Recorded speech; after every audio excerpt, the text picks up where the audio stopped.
You know what's hilarious? We spend 12 years in school learning about the Pythagorean theorem, but nobody teaches us how not to blow a 100 grand on stupid decisions. I'm not talking about a failed business or a bad stock tip. I'm talking about something far more insidious. Something that cost me 6 figures before I even realized what was happening. And here's the kicker. You're probably making the exact same mistake right now. Stay with me, because what I'm about to share isn't just my story. It's the story of millions of Americans trapped in what I call the invisible money prison. Establishing the pain. Let me paint you a picture. It's 2015. I'm 26 years old, pulling in $75,000 a year. At a tech company in Austin. Not Silicon Valley money, sure, but decent, right? I've got a nice apartment, a newish car, hitting up restaurants 3-4 times a week. Living the dream. Except, I wasn't. See, here's where human logic does this fascinating little backflip. We're wired to think, more money coming in means I'm winning. But nobody talks about the real equation. It's not about what you make. It's about the gap between what you make and what you keep. And I was keeping nothing. Every month felt like financial Groundhog Day. Money came in, money went out.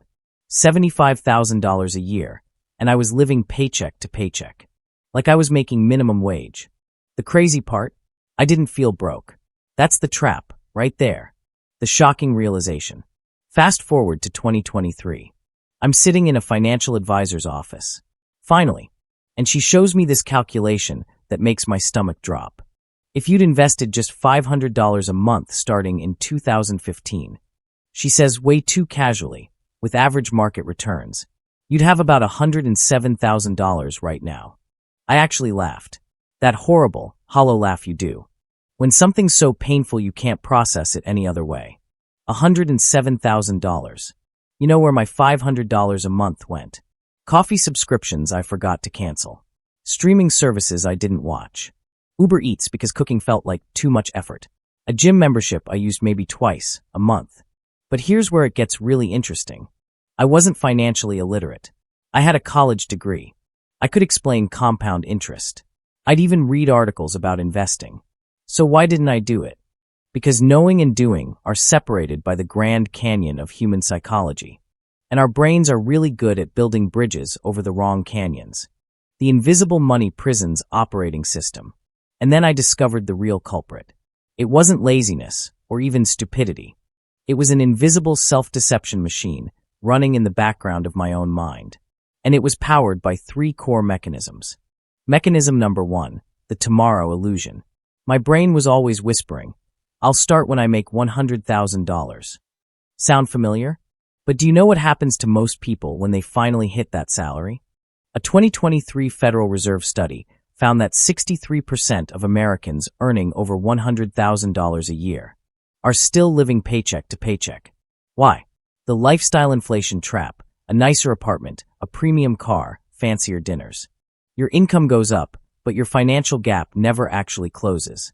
You're just running faster on a treadmill, not moving forward on a path. Mechanism number 2, the broken payment order. I used to treat investing like dessert, something you do with whatever's left over. Pay bills? Check. Buy stuff? Check. Go out? Check. Anything left? There never was. But you know the single biggest difference between my mindset and a wealthy person's? They don't save what's left after spending. They spend what's left after saving. Their future is the first priority, and everything else gets the scraps. Simple, but it changes everything. Mechanism number 3. The small number delusion. $12 a month isn't real money, right?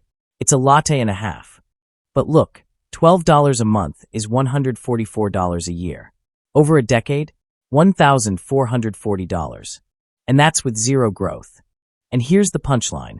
I discovered I had 17 recurring subscriptions I had forgotten about. 17. That was over $320 a month. Nearly $4,000 a year. Evaporating into the digital ether. How many dollars are you forgetting about every single month? These small numbers are the tiny, silent cracks that sink your entire financial ship. The real story deepens. But here's where my story takes a darker turn. In 2019, my dad got sick. Stage 3 colon cancer. The treatments were brutal, and even with insurance, the out-of-pocket costs were crushing. My parents had always been good with money, meaning they paid their bills and didn't carry credit card debt. But they'd never invested either. They'd worked for 40 years, and their savings could barely cover 6 months of medical expenses. I remember sitting in the hospital cafeteria with my mom, and she said something that haunts me.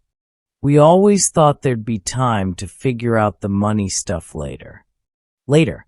That word is a thief. It steals your future while whispering sweet nothings about tomorrow. I wanted to help them financially, but I couldn't, because I'd spent 8 years making $75,000 to $90,000 a year, and had accumulated, drumroll please, $11,000 in savings. $11,000. You know what's worse than not having money when you need it? Having had the money, and having wasted it on absolutely nothing you can remember. That's not a financial mistake. That's a moral one. The solution framework. Okay, so, how do we fix this? Because trust me, after that wake-up call, I fixed it. And you can too. Step 1, the brutal honesty audit. Go through 3 months of bank statements. Not glancing, really looking. Every single transaction. Highlight anything that didn't actively improve your life, your health, or your future. Be ruthless. That concert ticket? Fine. Those 4 impulse Amazon purchases you forgot about? Highlight them. When I did this, I found I'd spent $2,100 in 3 months. On things I couldn't even remember buying. That's the moment you realize, we're not making financial decisions. We're sleepwalking through a marketplace designed to hypnotize us. Step 2, automate your future. Here's the secret wealthy people know. Willpower is garbage. It fails. Every single time. So you don't rely on willpower. Set up automatic transfers the day after your paycheck hits.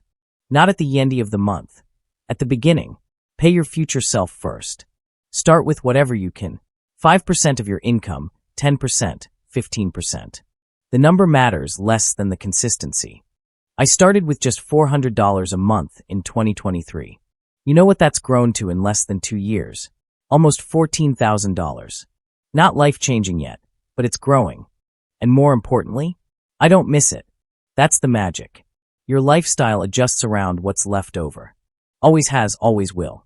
Step 3, the compound awareness shift. Every purchase isn't just what it costs today. It's what that money could become. That $50 dinner? In 30 years at 7% returns, that's $380. That $3,000 vacation? $22,800. I'm not saying never spend money on experiences. I'm saying, be conscious. Make it a choice, not a default. Some purchases are worth their future value. Many, most, aren't. The reinforced transformation. Here's what changed for me. My income has actually gone down since 2023. I switched to freelance work for better flexibility. But my net worth? It's climbing steadily for the first time in my life. I drive a 12-year-old Honda. I meal prep on Sundays. I've got 3 streaming services instead of 8. My apartment is smaller. And I've never been happier or felt more secure. Because here's the real lesson, the $100,000 lesson. Financial freedom isn't about making more. It's about keeping more. It's about building a foundation underneath you, instead of constantly trying to build higher with no base. You know what's genuinely hilarious? We mock our parents' generation for buying houses at 25. Must be nice when houses cost $50,000. But you know what they did that we don't? They actually saved. They delayed gratification. They lived below their means as a default, not as a punishment. We're the first generation in American history with more information, more tools, more opportunities, and less wealth building. That's not an economic problem. That's a logic problem. That's a priority problem. So here's my challenge to you. Right now, in the next 30 seconds, I want you to do this. Pause this video. Open your phone, go to your bank app. Search for subscriptions or recurring charges. How many are there? Does that number shock you? Drop a comment below with that number and the 2 words, money lessons. Let's wake each other up. And if this video saved you even $10,000, hit that subscribe button. That small action today is your first step toward keeping your next $100,000. Don't let later steal it from you. That's all for today. I'll be making similar videos in the future. So make sure to subscribe to see them.